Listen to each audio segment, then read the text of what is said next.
অনেক অনেক আন্তরিক শুভেচ্ছা ও ভালোবাসা। আর যারা খেপিমা সাউন্ডের লাভার আছো তাদেরকে জানাই লাভ ইউ আর অনেক অনেক চুমু। কালই পূর্ব বর্ধমান থেকে খেপিমা সাউন্ড সব সময় আসবে তোমাদের আনন্দ দিতে।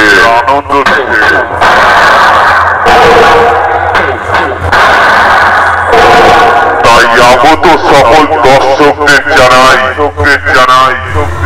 খেপিমা সাউন্ড চেক করছে।